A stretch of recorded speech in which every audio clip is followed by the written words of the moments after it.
Queridos, é uma honra muito grande a gente poder ter podido estar aqui com os irmãos até agora e até o final dessa reunião.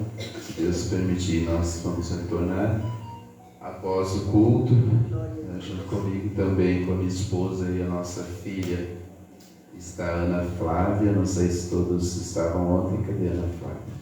Ela atrás, é a líder dos jovens lá, e está nos acompanhando aqui também. Amém, queridos? Amém. Abram suas Bíblias no livro de Juízes, capítulo 6.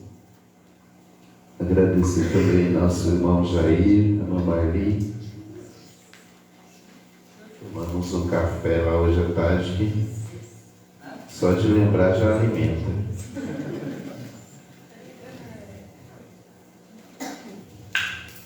Glória a Deus. Juízes capítulo 6.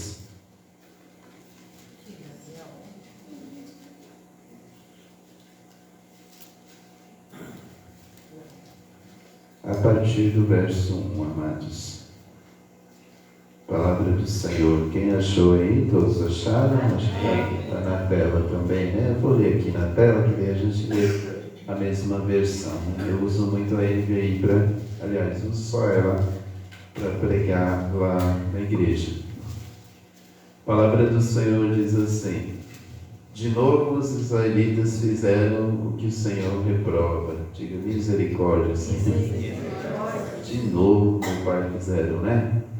E durante 7 anos eles os entregou às mãos dos midianitas. É importante, queridos, a gente lembrar que, ou a gente observar que o capítulo anterior fala que Israel ficou 40 anos em paz. E aí, de novo, fizeram isso daqui. Os midianitas dominaram Israel, por isso os israelitas fizeram para si esconderijos nas montanhas, nas cavernas e nas fortalezas.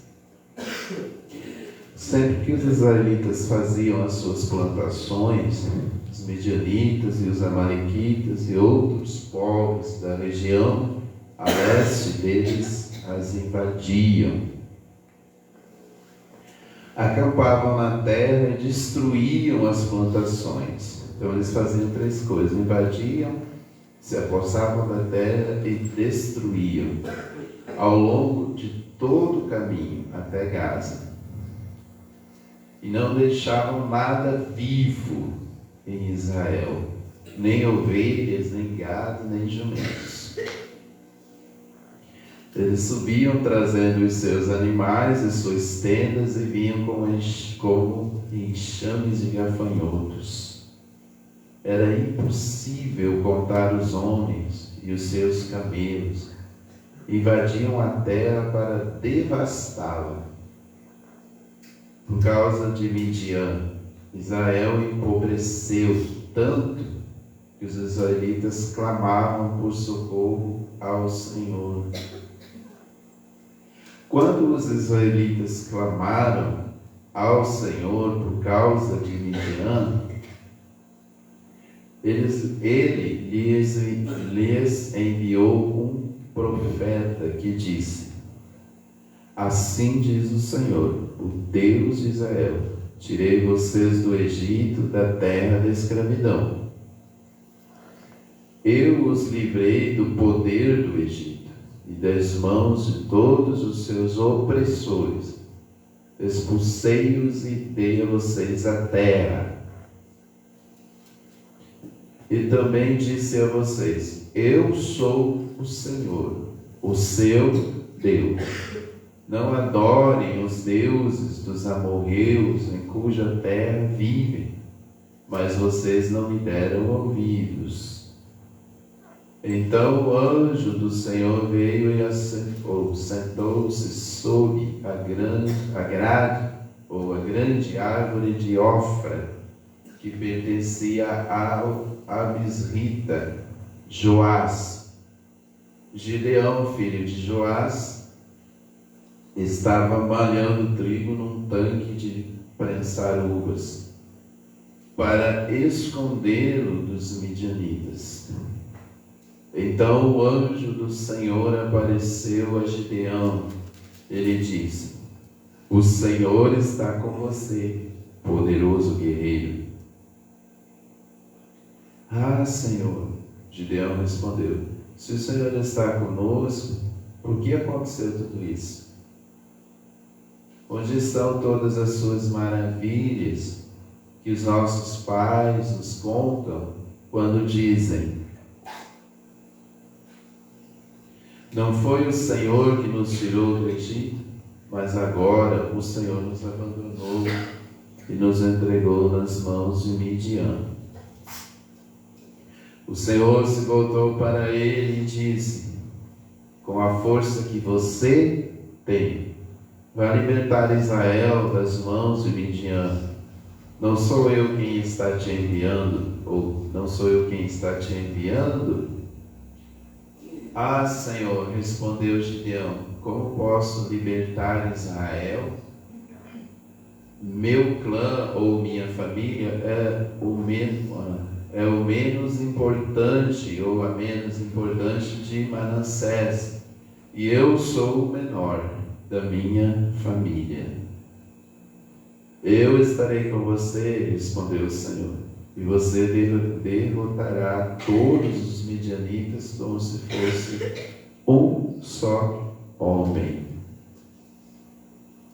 E Gideão prosseguiu: se de fato posso contar com teu favor, dá-me um sinal. Até aqui por enquanto, queridos. Amados, há muitos anos atrás, Deus me trouxe a lembrança, esse episódio, para eu dar introdução naquilo que Deus quer falar com a gente nessa noite. Há muitos anos atrás, numa cidade bem pequena de Santa Catarina, eu era uma criança ainda, e eu só me lembro desse episódio porque eu tenho, assim, vagas lembranças, mas meu pai, em algumas vezes, descreveu esse episódio que aconteceu. Houve um incêndio na região oeste de Santa Catarina, ali, região de Chapecó, região oeste ali, que pega São Lourenço do Oeste, Quilombo, Coronel Freitas. Houve um incêndio devastador ali.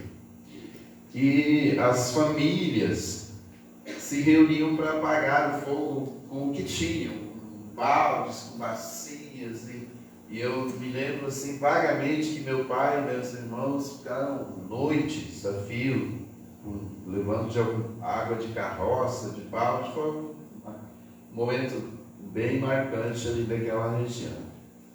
Mas meu pai contava que o calor do fogo, a região ficou tão quente que eles apagavam o fogo na região que eles estavam apagando, e de repente parece que tinha acabado o fogo, mas aí de repente eles olhavam lá na frente, era como se o fogo entrasse na terra e fosse correndo embaixo da terra, e lá na frente ele surgia novamente, porque a terra daquela região tinha aquecido muito.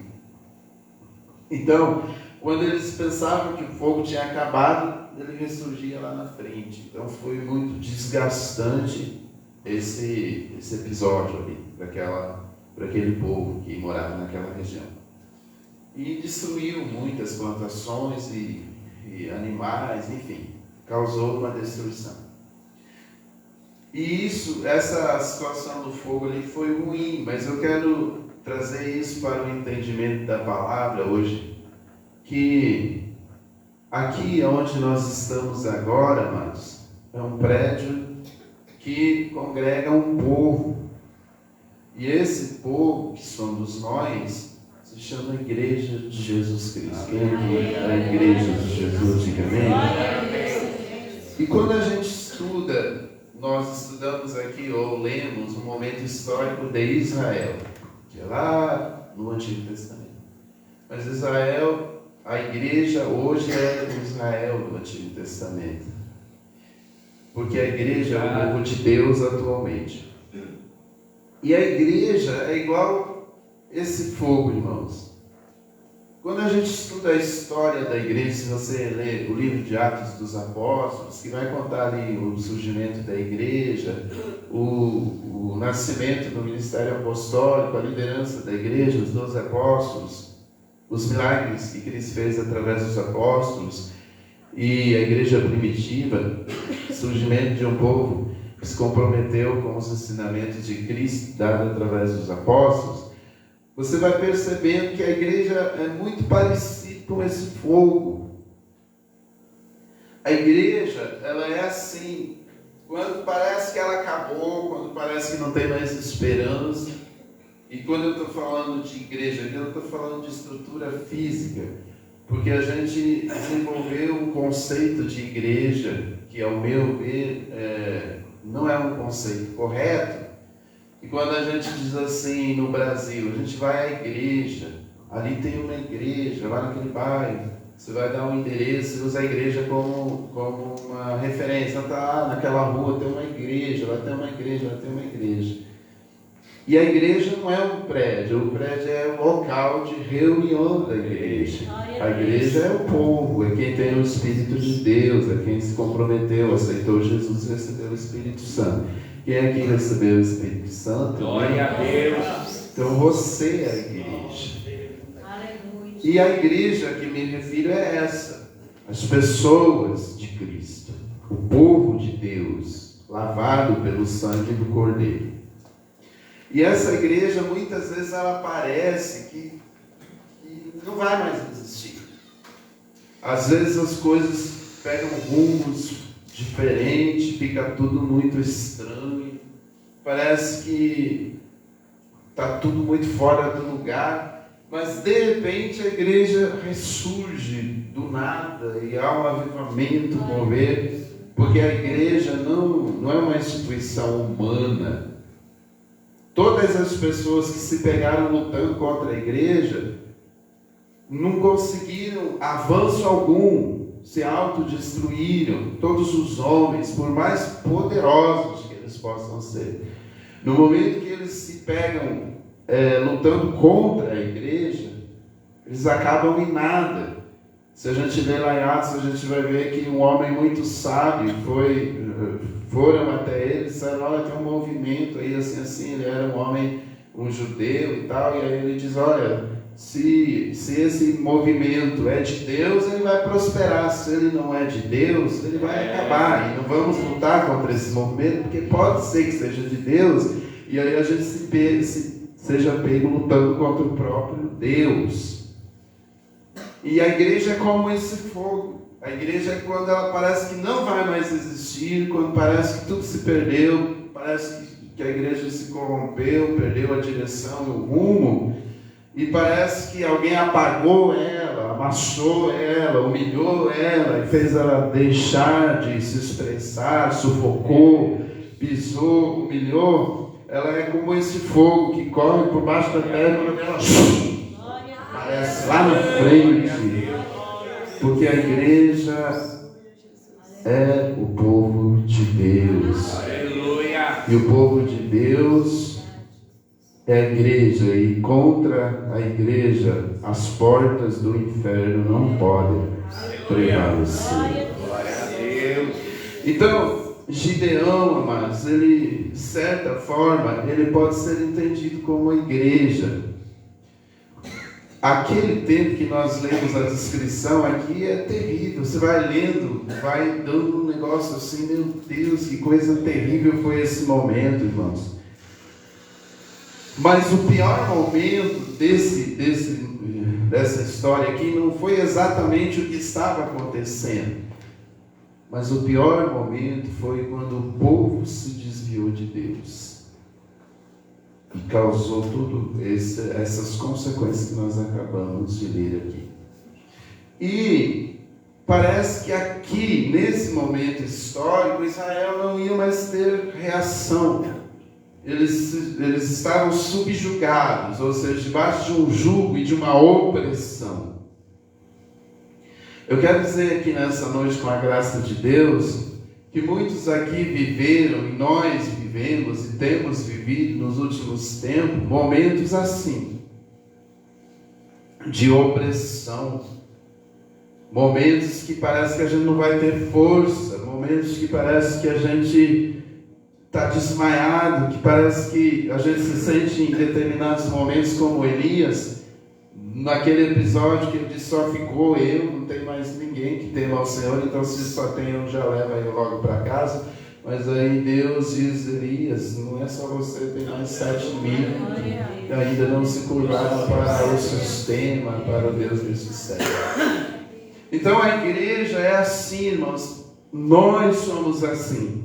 Nós somos como esse fogo, eu e você, quando parece que a gente desmaiou, quando parece que a gente se entregou, se rendeu ao sistema, quando parece que a gente não vai mais louvar, quando parece que o nosso louvor cessou, quando parece que o nosso temor não existe mais, quando parece que nós nos demos por derrotado, a gente em algum momento, em alguma hora, em algum lugar, a gente clama, a gente busca, a gente chama e a gente vai como esse fogo e surge lá na frente e novamente se levanta e começa a adorar, e começa a louvar, e começa a pregar. E quando parece que as próximas gerações não vão mais existir, quando parece que todos os nossos adolescentes estão sendo engolidos pelo sistema, quando parece que todos os nossos jovens perderam o rumo e a direção, começam a se levantar profetas de 15, de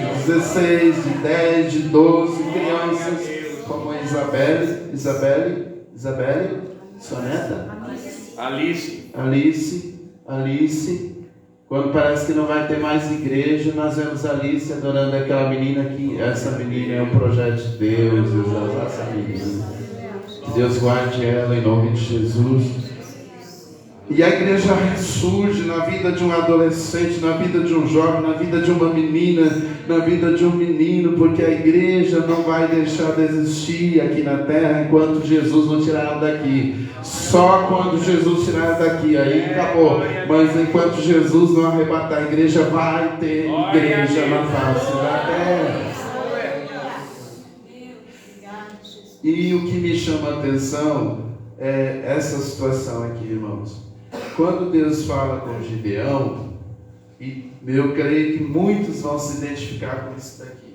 Quando Deus fala com Gideão, Deus não enche ele do Espírito. Porque às vezes nós pensamos que para se levantar nós precisamos ser cheios do Espírito, mas Deus não enche ele do Espírito. E Gideão representa essa igreja e ele está tão contaminado que ele está totalmente convencido de que agora Deus os havia abandonado. Que quando ele responde a Deus, ele diz assim: se o Senhor fosse conosco, então cadê todas as maravilhas? Porque ele entende que se Deus estivesse com ele, como disse que estava com ele entende então que não deveria estar acontecendo aquilo. Que deveriam estar sendo cabeça e não cauda, que eles não deveriam estar sendo oprimidos por um povo, que eles não deveriam. Então ele relaciona o fato dos acontecimentos com a ausência de Deus. Deus, ao contrário de Gideão, eu sou contigo, eu estou com você. Então o que Deus garante para Gideão aqui, amados, é que Deus estava com Gideão. Mas com que força Deus manda Gideão se levantar? Você não vê Deus dizendo receba, você não vê Deus dando um cajado para Gideão como deu para Moisés. Olha, você vai lá e eu vou te dar esse cajado, e esse cajado vai ser o símbolo do meu poder na tua vida. Quando acontecer isso, aquilo outro, usa esse cajado e nós vamos ver o poder de Deus se manifestando naquele cajado, através daquele cajado que foi a autoridade que Deus determinou sobre Moisés. Então vemos o episódio da serpente, depois vemos o mar se abrindo, Moisés estende o cajado, depois vemos Moisés tocando na rocha. Então sempre Deus se manifesta. Mas aqui com Gideão, Deus não dá nada, não dá cajado, Deus não dá porção dobrada, Deus não dá a capa como deu para Eliseu, Deus não enche ele do Espírito como encheu o Sansão para derrubar. Deus só diz algo. E é isso que eu quero pensar com a igreja nessa noite. Talvez você tenha pensado que não há mais força em você.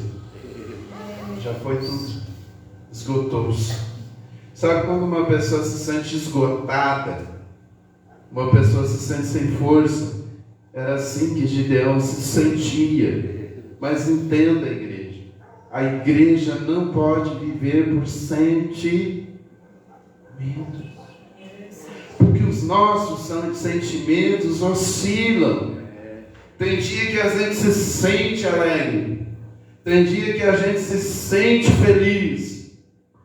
Às vezes nós nos sentimos felizes, e daqui a 10 minutos acontece uma coisa e nós nos sentimos tristes. Então não deixe que os sentimentos se tornem dominadores da tua vida, porque os teus sentimentos oscilam e até é normal. Se você vê uma pessoa sofrendo, por exemplo, você vai sentir tristeza. Se você vê alguém sendo ofendido, você vai sentir aflição. Se algo te dói, você vai sentir dor. Então a igreja não anda por sentimentos. Você não pode ser dominado pelos teus sentimentos. Tem jovens aqui nessa noite que Deus te chamou, que Deus te escolheu e Deus tem um propósito na sua vida, mas os sentimentos estão atrapalhando você.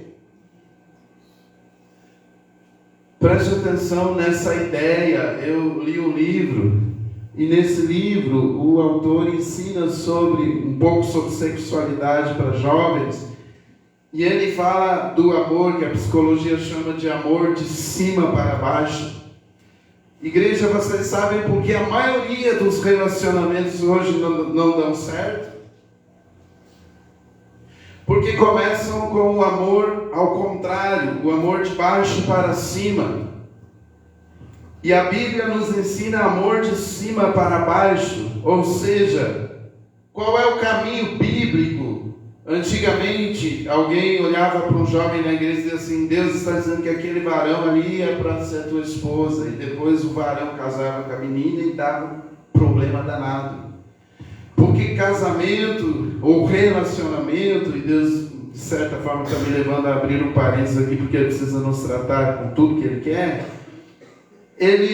Deus não deixou, não existe isso de Deus. Não que Deus não possa fazer isso. Deus pode usar um profeta e dizer: eu estou preparando essa moça aqui para você, ponto final, ou esse moço para você. Mas em via de regra, o fato é que Deus já deixou a Bíblia para cada um de nós traçar o perfil. Quais são as prioridades dessa pessoa? O que ela gosta, o que ela gosta, o que ela pensa sobre Deus, o que ela pensa sobre igreja, o que ela pensa sobre família, se ela quer ter filho, se ela não quer ter filho. Antigamente, uma novela antiga, e um dia eu assisti um capítulo dessa novela à tarde, não estava fazendo nada, fui assistir, e um personagem da novela casou-se com uma mulher da cidade, uma mulher urbana, uma mulher que gostava de ambientes urbanos, de shopping, de coisas chiques, de ambientes, de coisas chiques. E ele era um fazendeiro que gostava de ficar lá na fazenda, deitar na rede da área e de lidar com gado, de lidar com bichos, com animais. Então aquele casamento entrou numa crise, num fracasso, porque aquela mulher tinha horror à fazenda, horror a gado, horror a bicho, animais. Ela gostava de lugares luxuosos, de shoppings e tudo mais. Mas ele casou com aquela mulher e logo então ele vai conhecer uma outra mulher, e a outra mulher ama bichos, ama andar no meio dos animais, andar de cavalo, pescar no rio, e logo então acontece uma tragédia. Por quê? Porque ele logo vai se apaixonar por aquela mulher que tinha o perfil dele, e vai começar a se afastar da mulher que não gostava do que ele gostava. E sabe por que isso acontece? Porque as pessoas começam relacionamentos baseados em sentimentos. Então começa, se apaixona, sentimentos. E o amor de cima para baixo começa onde? Entendimento, razão. Relacionamento tem que se começar com razão e não com coração. Você, moça que está aqui, você, moço que está aqui, não entregue teu coração se você racionalmente não percebe que aquela pessoa dá ou não certo com você. Porque quando você se deixa levar pelos sentimentos, ninguém mais tira da tua cabeça, nem teu pai, nem tua mãe, nem teu avô, nem Deus, nem Jesus, nem o Espírito Santo. Porque os sentimentos te levam a entender que aquela pessoa é a pessoa que você ama em ponto final. Meu Deus. Os sentimentos de Gideão estavam aflorados. Ele se sentia abandonado por Deus. A Bíblia nos mostra isso aqui, irmãos. Na resposta dele, ele diz: se o Senhor está comigo, cadê as suas maravilhas? Sentimento dominando a vida de Gideão. Mas a Bíblia diz que nós não andamos por sentimentos, nós andamos por fé.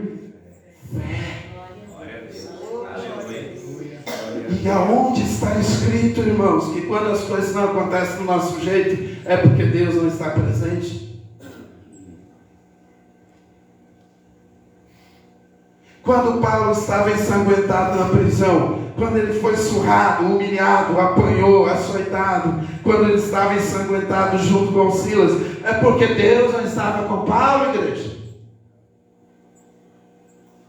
Em algum momento, igreja, Deus abandonou Paulo após a sua conversão? Se você estuda a Bíblia, em algum momento nós vemos Paulo num lugar e Deus no outro. Maravilhoso. Em nenhum momento nós vemos Paulo aqui, Deus aqui. Em todo momento nós vemos Paulo aqui, Deus aqui. Glória a Deus. Então por que Paulo é preso? Por que Paulo apanha? Porque quando nós entregamos nossa vida ao Senhor, nós entregamos não é por resultados, nós entregamos é porque Ele já fez o que ninguém poderia fazer, e mesmo que pudesse não faria, porque ninguém nos ama a ponto de dar a sua vida por nós. Glória a Deus. E se alguém desse a sua vida por nós, o sangue dele não seria aceito, porque o único que não pecou foi Jesus, e o sangue foi aceito porque Jesus nunca pecou. Gideão está tomado por sentimentos. Se Deus está comigo, então cadê as maravilhas? Nós ouvimos esse evangelho já em algum lugar, e talvez até pregamos, e talvez até queremos isso naquelas nossas orações. Cadê o Senhor, Deus, que não está vendo o meu sofrimento? Onde está Deus na hora que eu estou aqui? Meu Deus. Cadê Deus? Deus está sempre no mesmo lugar, reinando soberanamente. E eu creio quando dá certo e creio quando não dá certo. Creio quando Ele me dá o que eu peço, e quando Ele não me dá, eu também creio. Porque se Ele não me dá, pode ser porque não é tempo, ou pode ser porque eu ainda não estou preparado para receber, ou pode ser porque Ele não quer me dar, porque aquilo vai destruir a minha vida. Meu Deus. E jovem, me referindo a você que está aqui nessa noite, você não é um ser isolado. As tuas atitudes não trazem vitória ou derrota apenas para você. Você tem mãe, você tem pai, você tem irmãos, você tem amigos, você tem gente ligada a você, de maneira que as minhas atitudes influenciam todo o meu contexto. Israel estava sofrendo aqui, mas a atitude de um homem trouxe livramento, assim como em outros episódios a atitude de um homem destruiu uma nação.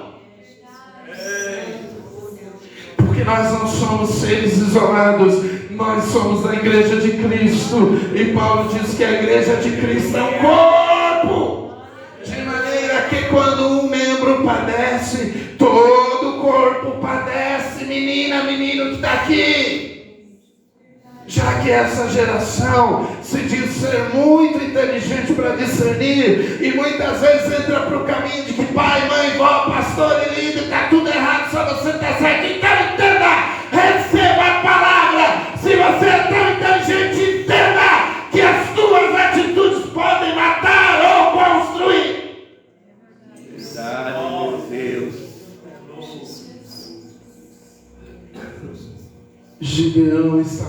dominado por sentimentos. E eu já fiquei dominado por sentimentos. Muitas vezes. Uma vez nós lançamos o alicerce do novo prédio da igreja em Porã, há muitos anos, talvez há uns 6, 7 anos atrás, imagina. E ficou lá parado, e os recursos sumiram, e as lutas na igreja se intensificaram, o vento soprou ao contrário, gente se levantou, Deus permitiu um rebuliço, e eu esgotei todas as minhas. Eu me senti, não é que eu não tinha mais força, mas eu me senti esgotado, dominado pelos sentimentos. Aí eu saí de madrugada, não conseguia dormir, e virava para lá e virava para cá, e a minha esposa dormindo, falei, não vou deixar ela dormir. Aí eu levantei ali na janela da minha casa, que dá para a construção, e fui lá, peguei um tijolinho que tinha bem num canto escondido lá, e põe um em cima do outro, e sentei, e fiquei ali, dominado pelos sentimentos. E de repente, eu pensei, eu vou tentar falar com Deus, como se Deus já não estivesse vendo as palavras que estavam dentro de mim. Eu falei assim, Senhor, eu olhei para minha janela lá assim e falei, Deus, eu vou lá, vou acordar minha esposa e vou dizer para ela, amor, a gente se enganou, eu me enganei, isso aqui não é para mim. E amanhã cedo eu vou ligar para o bispo Célio e vou dizer, pastor, vem aqui pegar a chave da igreja, que eu não dou conta disso daqui. Isso aqui não dá para mim. Sentimentos de Gideão se apoderaram de mim. Isso acontece muito quando a gente se deixa levar por sentimento. Está todo mundo vendo que o cabra não vai, está todo mundo vendo que a menina não vai, está todo mundo vendo que aquilo ali vai acabar em tragédia, mas o sentimento está dizendo, ele me ama e eu amo ele, ninguém tem nada a ver com a minha vida. O problema é que as tuas escolhas interferem na minha vida, porque queira você ou não, nós estamos ligados, porque você e eu somos a igreja de Cristo. Glória a Deus. Ou quando dá uma paulada no seu dedo, só o teu dedo sofre. Aonde é que acusa a dor, irmãos? Pastor Petrinho, quando o senhor erra lá, o martelo dá aqui na ponta do dedo, dói aqui, não dói? Mas quem que acusa a dor? O cérebro. O problema é que não existe essa ideia de quem manda na minha vida sou eu, isso nunca existiu, porque a tua vida está ligada, por isso que a sociedade aí está afundando, por quê? Porque às vezes o problema está lá e a gente acha que não tem nada a ver com a gente, às vezes o problema está lá no outro país, e eu nem queria entrar nesse detalhe aqui, porque podem levar para o lado da política, mas isso é uma realidade. Às vezes a gente acha que é só lá na China, que é só lá na Coreia do Norte, que é só lá, e a gente às vezes não pensa que de alguma maneira, se a gente não vigiar, não tiver sabedoria, a gente é engolido por tudo isso. Então, amados, o amor para se escolher para um casamento tem que começar aqui. Ele é bonito, nossa, o coração faz tudo quando eu vejo ele. Saulo era desse cara, desse naipe aí, bonito pra caramba, segundo a Bíblia. O cara era alto, forte, bonitão. Então já é porque você não vai casar com quem você acha feio, correto? Já é um ponto aí positivo. Mas é o mais superficial. E você não pode tomar atitude em superficialidade, porque Jesus não foi superficial com você, Jesus foi profundo. Aleluia.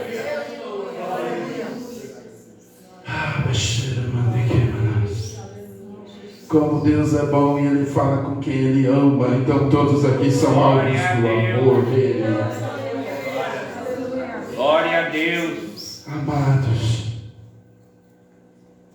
Ele é bonito, o perfume dele eu gosto, A voz dele me arrepia, desde a unha do dedinho, passa por todas as unhas, vem pelas unhas daqui, passa pelos ouvidos, orelhas, cabelo.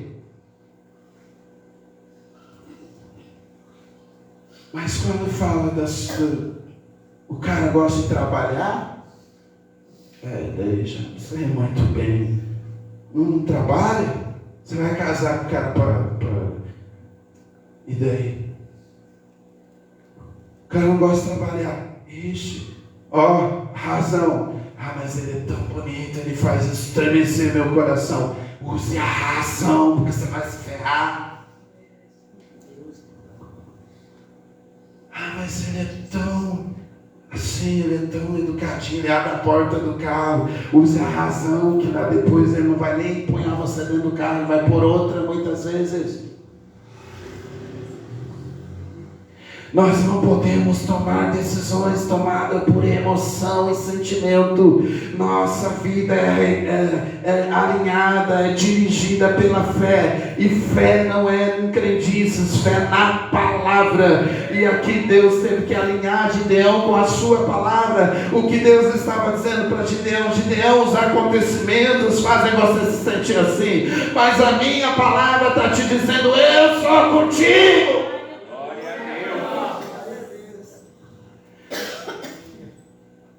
Depois que eu conheço a vontade, conheço as prioridades, conheço os valores, conheço a família, vejo como o camarada trata a mãe, vejo como a menina trata a mãe, depois que eu vejo em detalhes, depois que eu vou avançando no relacionamento, depois que eu conheço em detalhes a vida da pessoa, depois que eu trago ele para dentro da minha família, depois que ela me leva para dentro da família dela, depois que eu cheguei à conclusão, o perfil desse camarada dá certo comigo, só aí então eu vou permitir os meus sentimentos serem envolvidos. Mas todos nós aqui já vimos uma propaganda há alguns anos atrás na televisão, e a propaganda dava conta de um jovem que chegava na casa e começava a subir a escada no segundo grau e no segundo andar, e aí quando ele chegava no segundo andar, ele entrava no quarto da moça da casa e deitava sobre a moça e dizia...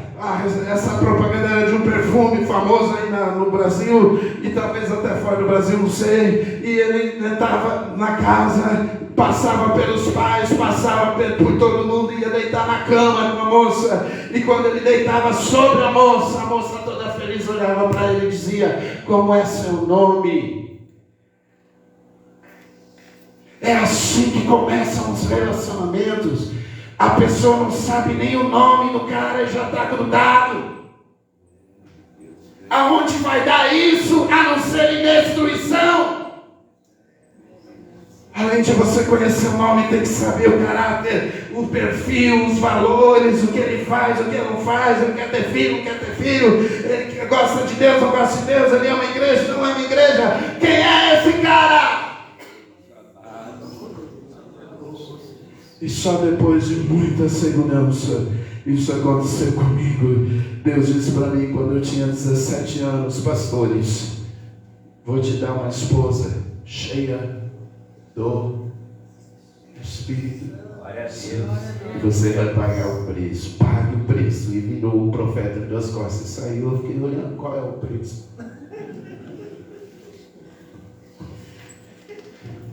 O preço é que eu fui para a obra de Deus e disse: agora eu vou namorar só quando for a menina cheia do Espírito Santo.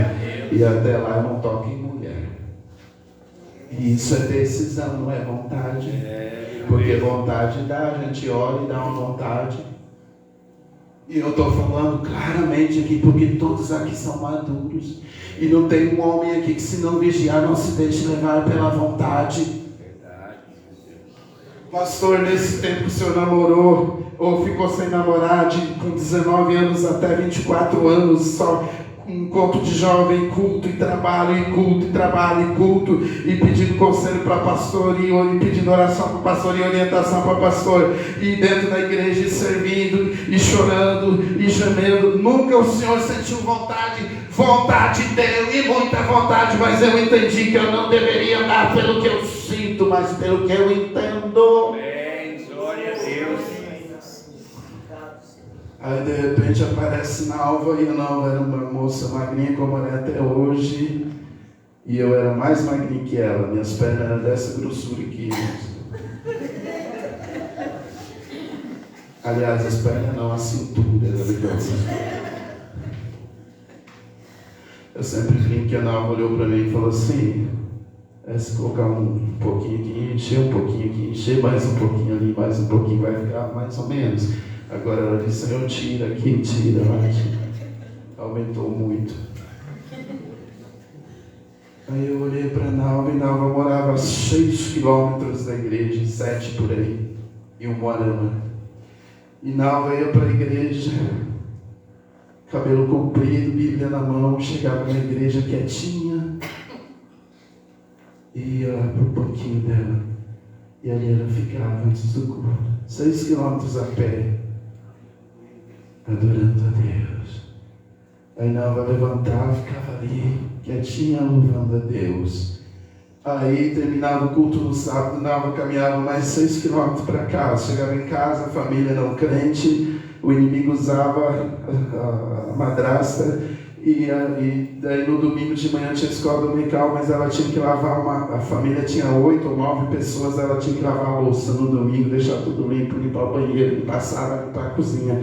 Nalva limpava a sala, limpava a cozinha, limpava os quartos, lavava a louça inteirinha para não dar o que falar, e saía com sua biblinha, caminhava 6 quilômetros para ir na igreja, na escola bíblica dominical. Terminava a escola bíblica dominical, Nalva caminhava mais 6 quilômetros para casa, chegava em casa, almoçava, a pia novamente cheia, Nalva lavava a louça inteirinha, entrava para o quarto, e na maioria das vezes era para orar, e quando ela saía do quarto já era hora de voltar mais 6 quilômetros para o culto da noite, e no domingo à noite ela chegava perto das 11 horas da noite em casa, e quando Deus me fez observar ela, eu percebi pela atenção e não por sentimento. Essa menina é aquela que Deus falou. Essa menina é cheia do Espírito Santo. Essa menina é a mulher que eu preciso. Essa menina é a mulher que Deus precisa para pôr na minha vida, para eu exercer o meu chamado. Essa menina é a que vai ser mãe da minha filha.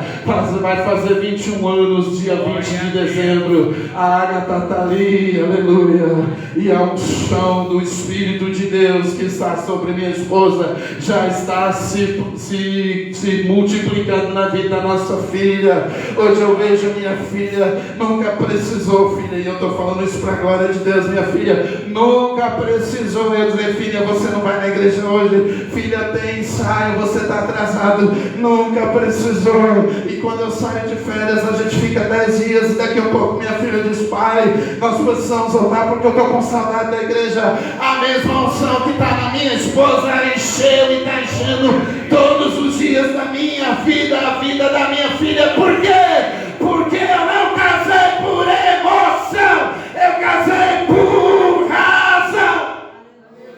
Glória a Deus. Então o amor começou aqui, desceu aqui, e depois do casamento é que foi lá para baixo. Glória a Deus. E hoje começa lá embaixo e chega aqui em cima, e quando percebe que fez a coisa errada, já tem até filho.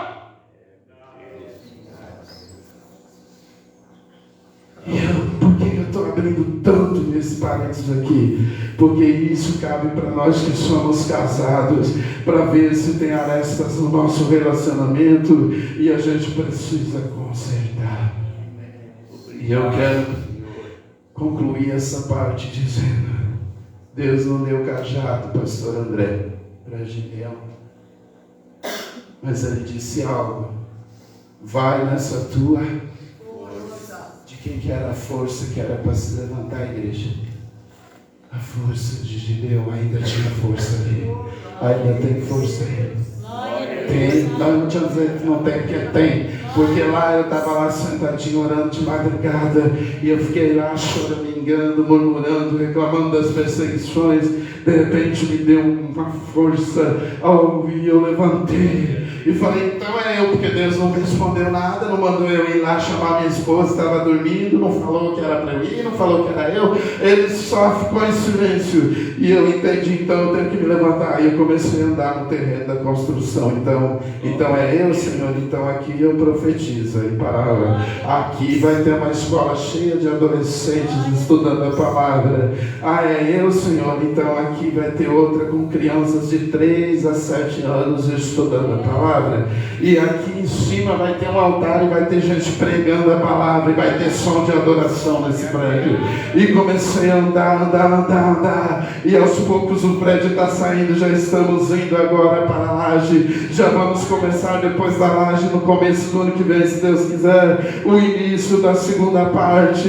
O Senhor está cumprindo a sua palavra. Mas por um momento eu estava andando pelos meus sentimentos. E eu quero concluir avançando aqui, dizendo que Deus disse: levante nessa tua força. Glória a Deus. Quem aqui pode se levantar nessa noite? E eu nem estou falando que Deus está te enchendo, é você. Eu posso me levantar. Por que você pode levantar? Porque o teu pulmão ainda está respirando. Você ainda tem um coração batendo nesse peito. A palavra de Deus está sendo incendiada. E você pode levantar. E Deus está dizendo: eu sou contigo, eu vou com você. Mas quem tem que se levantar é você.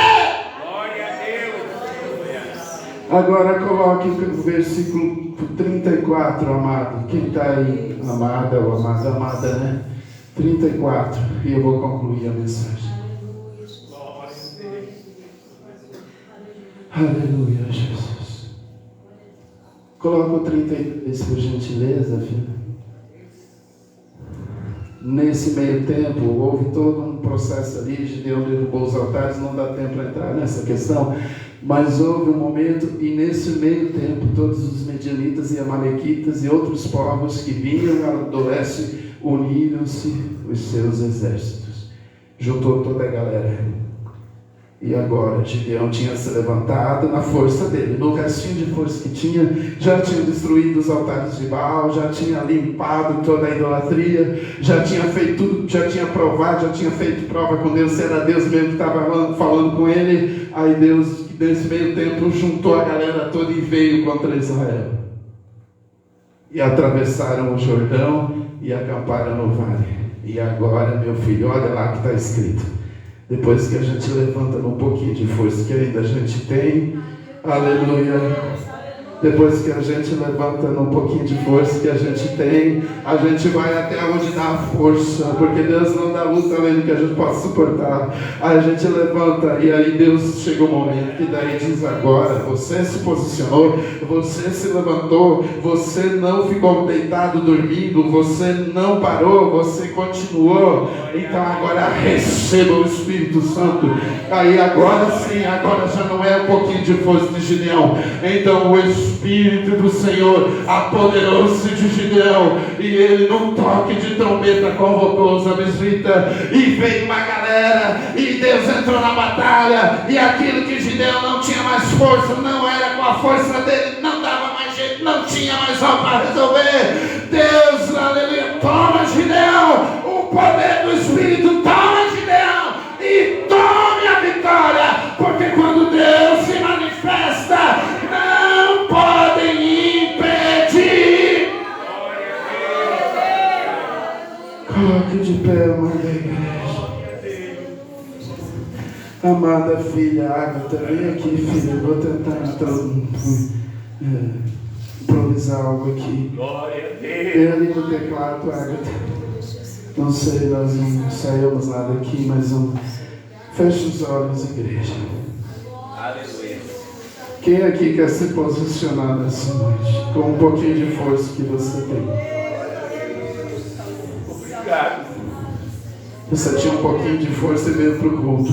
E não sinta isso. Você não veio porque tinha um pastor aqui, até porque se você depender de mim, meu Deus, você veio aqui porque o Espírito Santo te. Você tem que ir. Você usou o restinho de força que tinha. Aleluia. Tem mulheres aqui que já vieram para esse prédio aqui, como Ana, que chegou lá, não tinha nem o que falar, só gemia. Tem homens aqui que já passaram situações muito piores do que essa que eu vivi lá em Porã, sentado em cima de um tijolo na madrugada de um dia. Aleluia. Mas você não desistiu, igreja. E você, jovem, que ouviu toda essa exortação aqui, não é porque ninguém está pegando no teu pé, é porque o Papai do Céu tem um projeto na tua vida. Ele tem um homem de Deus para você, ele tem uma mulher de Deus para você. Ele quer que o teu casamento seja a referência no Brasil. Ele quer que os teus filhos sejam sacerdócio santo. Ele quer te abençoar. E viemos aqui com um pouquinho de força que ainda tínhamos. Essa semana eu disse no meu trabalho: Senhor, eu tenho que pregar lá, Pai. Meu Deus, e eu vou na minha força, mas quando eu chegar lá, se apodere de mim, Espírito Santo. Aleluia. Talvez você chegou aqui na tua força, mas agora você entendeu que os teus sentimentos estão te matando. E você quer repelir isso e dizer: Senhor, aviva a tua fé no meu coração. Oh, aviva a minha fé na tua palavra. Aleluia. Então venha para a frente no pouquinho de força. Um pouquinho de força que ainda tem, venha. Só tem um pouquinho, irmão. Talvez, às vezes a tua força talvez seja maior que a minha ainda. Oh, venha para a frente. Ora, baixara, oh, você, jovem, que não quer ver mais os medianitas destruir teus sentimentos. Você, moça, que é preciosa. Você, moço, você, menino, você, mãe, você, pai. A tua família precisa que você se levante com o restinho de força que você tem ainda. Aleluia. Eu disse para o Senhor, olhando para alguns jovens da minha igreja semana passada, eu disse: Deus, me ajude a lutar por eles. Eu fui orar na sexta-feira e disse: meu Deus, me ajude a lutar. Eu não disse para o Espírito Santo me encher, eu disse que eu precisava ter uma atitude. Aleluia. Para o Espírito Santo te encher, você tem que ter atitude, você tem que se levantar. Por isso que Deus, em muitas vezes lá no passado, Ele dizia: põe-te em pé que eu falarei contigo. Põe-te em pé que eu falarei contigo. Igreja Ágape renovada de céu azul, põe-te em pé que Deus falará contigo. Agora que você já está aqui, que o Espírito Santo venha sobre a sua vida. Que o Espírito Santo venha sobre a sua vida.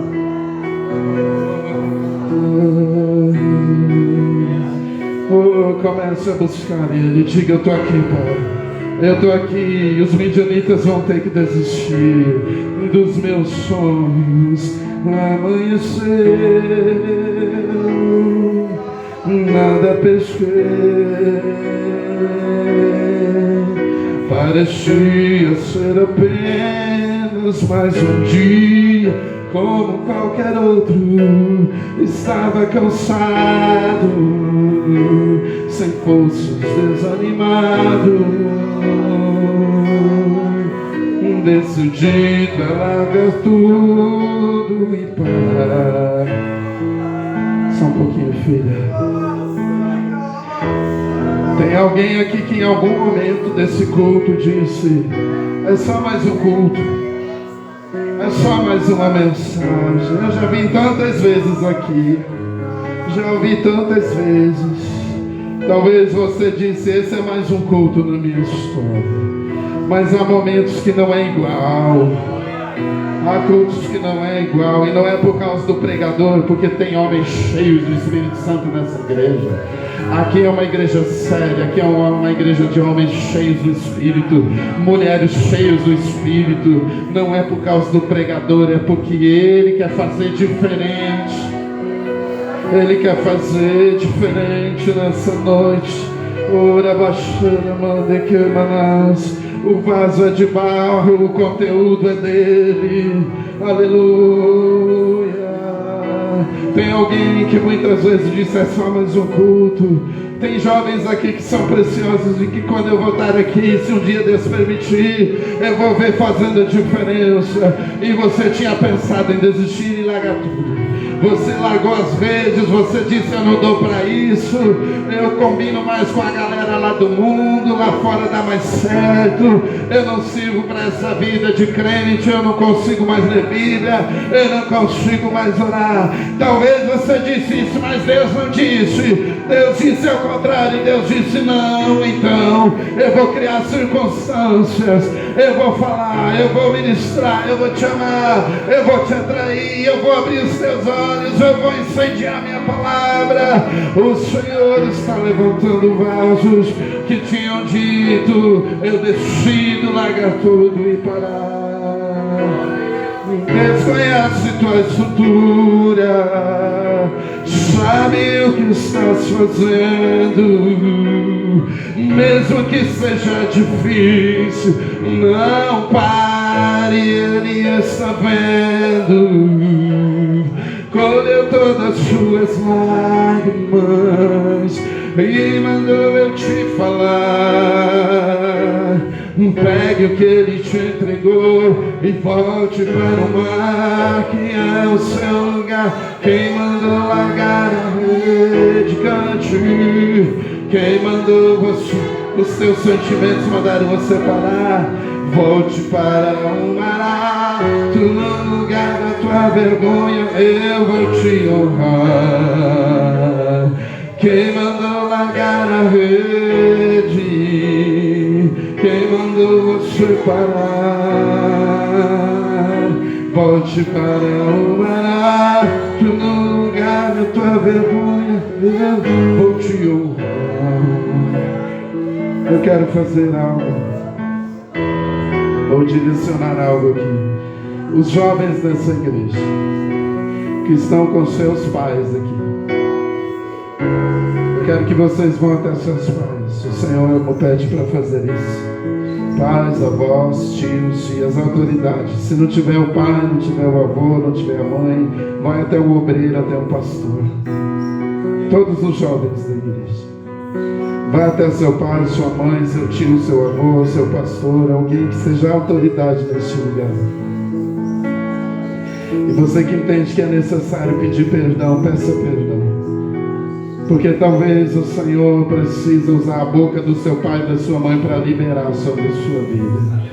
Aleluia. Então vá até seu pai, vá até seu pai, vá até sua mãe. Trabaixeira, mande que aconselhe neste lugar. A cura, a restauração. Pai, abre a boca e profetiza sobre o seu filho. Mãe, abre a boca e profetiza sobre o seu filho. Profetiza, vovó, mãe, pai, pastor, obreiro, homem, mulher de Deus.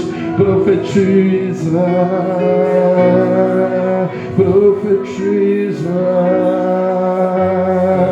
Eu abençoo a minha filha, ela é tua, é consagrada para ti. Profetiza. Amor, vem aqui orar pela Ágata. Chame a Ana, traga ela, ore por elas duas. 3 minutos orando pelos nossos jovens, pelos nossos moços, pelas nossas moças. Esses jovens são o fogo que vão aparecer lá na frente. Esses jovens são o fogo que vão aparecer lá na frente para lutar contra o aborto, para lutar contra as drogas, para lutar contra a prostituição, para gerar filhos para o céu, para gerar filhos que vão morar no céu. Assim como os profetas do passado me geraram, para que hoje eu desse continuidade à obra do Senhor. Assim como o pastor Petri gerou uma família que continua. Assim diz o Senhor. Volte para o mar alto, no lugar da tua vergonha eu vou te honrar. Filho, eu vou te honrar. Abraça o seu filho, pai, que está aqui. Se for necessário, libere perdão. Se for necessário, libere cura. Há poder na tua palavra, pai. Há poder na tua palavra, mãe. Há poder na tua palavra, pastor. Há poder na tua palavra, profeta. Há poder na tua palavra, vovó. Há poder na tua palavra. Por mais 2 minutos, abrace. E o pai que necessita pedir perdão para o filho, peça. Talvez você ficou ausente em algum momento. Talvez você não foi sensível à dor do teu filho. Aleluia. O marido que talvez precisa pedir perdão para a esposa. Quando ela precisou e você estava ausente, apenas diga: me perdoa, minha esposa. Ou a esposa que precisa pedir perdão para o marido, porque não auxiliou no dia que ele precisou. Levante, igreja, levante nessa tua força, que no momento que você não suportar mais, então virá sobre ti o Espírito do Senhor, e Ele te encherá, e você vai passar.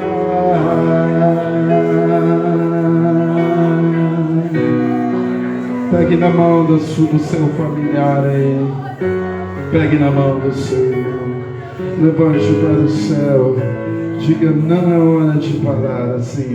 1, 2, 3. Não é hora de parar. Deus contemplou teu caminhar. Eu sei que é difícil suportar quando tudo lhe faltar. Este cenário vai mudar, a tua hora chegará. Há tempo para tudo. Quem mandou largar a rede? Quem mandou você parar? Volte para o barato, no lugar da tua vergonha, eu vou te honrar. Quem mandou largar a rede? Quem mandou você parar? Volte para o barato, no lugar da tua vergonha, eu vou te honrar. Filho, eu vou te honrar. Apenas glorifiquem, amados. Apenas glorifiquem. Olha aí o Espírito Santo. Olha aí ele te enchendo, homem de Deus. Olha aí ele te enchendo, mulher de Deus. Olha aí, igreja. Olha aí a unção. Olha aí o poder. Olha o rio jorrando. Há um rio. Há um rio. Ah, jovem menina, menino, menina, menino. Aleluia, Deus se enche. Você é o fogo de Deus na terra. Você é a luz do céu na terra. Você é o sal da terra. Você vai fazer a diferença, menina, menino, homem, mulher, família. Em nome de Jesus. Adorem por mais um minutinho. Eu volto a palavra em nome de Jesus. Glória a Deus. Glória a Deus. Aleluia, Jesus. Glória a Deus. Obrigado, Jesus. Te adoramos, Senhor. O Senhor é maravilhoso. O Senhor é tudo para nós. Obrigado, Senhor, meu Deus, por tua palavra, por tua graça, por essa declaração de amor. Ajude-nos, Senhor, a viver com entendimento, Senhor, a agir com a razão e não com os sentimentos, Pai. Abençoe a tua igreja, que essa palavra venha ficar em nossos corações, em nome de Jesus. Amém. Amém. Glória a Deus. Glória a Deus.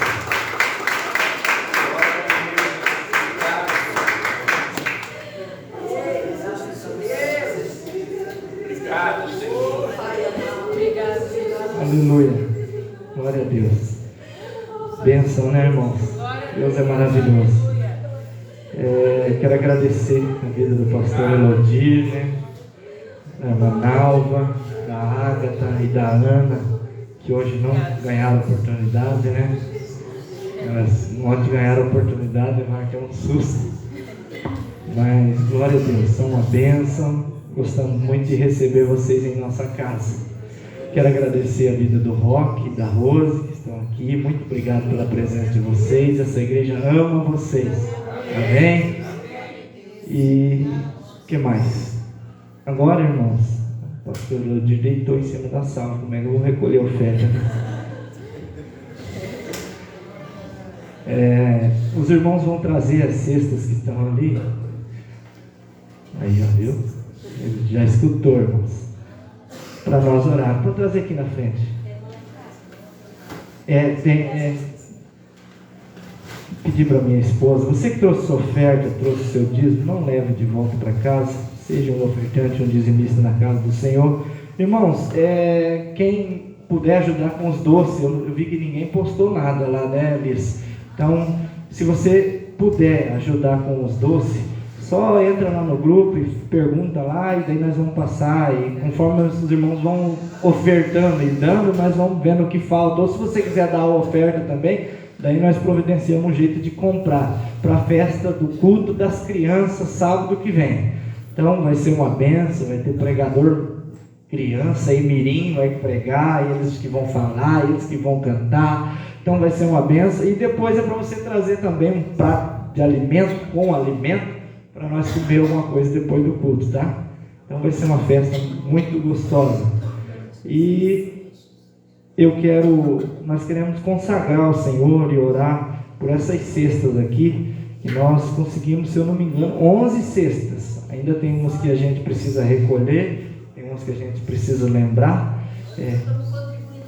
Amém, amém. E nós vamos abençoar 11 famílias para a glória do Senhor. Isso também é trabalho da igreja, abençoar, estender a mão.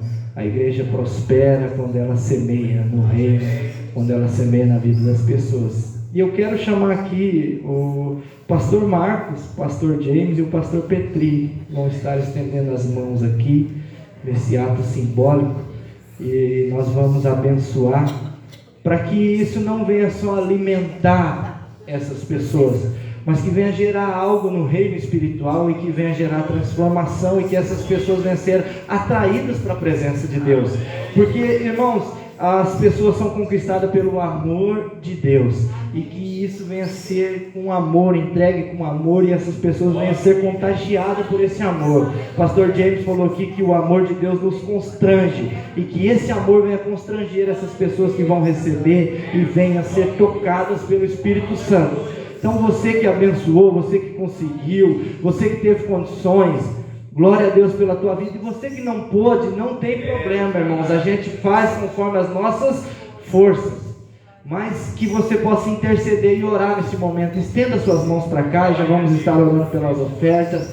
Pai, em nome de Jesus, nós te adoramos, te exaltamos, Senhor meu Deus, pela vida da tua igreja, pelo compromisso da tua igreja, pelo amor da tua igreja que tem juntado, Senhor, essas cestas, e que cada um venha, Senhor, receber em dobro, Senhor. Pai amado, tudo aquilo que tem oferecido, tudo aquilo que tem dado, venha abençoar e prosperar o teu povo, venha abençoar a tua igreja, e que, Senhor, no reino espiritual, essa declaração de amor, essa oferta de amor para o próximo, venha gerar, Senhor, transformação de vida, venha gerar impacto na nossa sociedade, Pai, para a glória e louvor do teu santo e maravilhoso nome, Senhor. Ajude-nos, Senhor, a cada dia melhorar, Senhor, e a influenciar mais o mundo, Senhor, através do teu amor e da tua graça. Abençoamos e consagramos, Senhor, em nome de Jesus.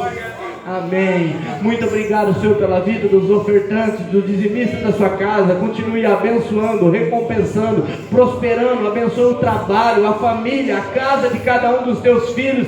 Dê-nos uma semana abençoada e de vitória, Senhor. Em nome de Jesus, nós intercedemos também neste momento em favor da vida do Guilherme. Completa a obra naquele menino, Senhor. Em nome de Jesus, que o teu nome venha a ser glorificado. Abençoe, Senhor, a nossa nação. Tenha misericórdia da nossa nação. Pai amado, nós cremos e confiamos em Ti, por isso buscamos a Tua presença e a Tua graça e a Tua intervenção. Em nome de Jesus nós oramos e Te agradecemos. Obrigado por este momento, obrigado por Tua igreja, obrigado pela vida de cada um dos Teus filhos, Pai.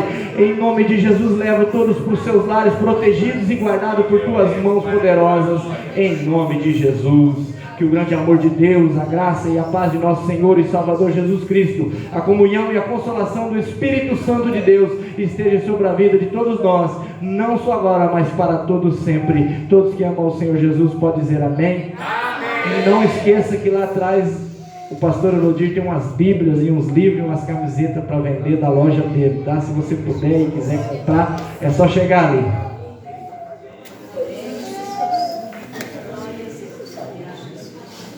Amém, irmãos. Antes de ir para casa, ou melhor, antes de você ir lá ver o material do pastor Elodir, nós vamos cantar os parabéns aqui para a irmã Abigail, que vai fazer aniversário terça-feira. Oh, glória a Deus, né? Louvado seja o nome do Senhor. Os pastores já vão estar orando aqui pelos meninos, ofertantes, amém? Amém. Parabéns para você.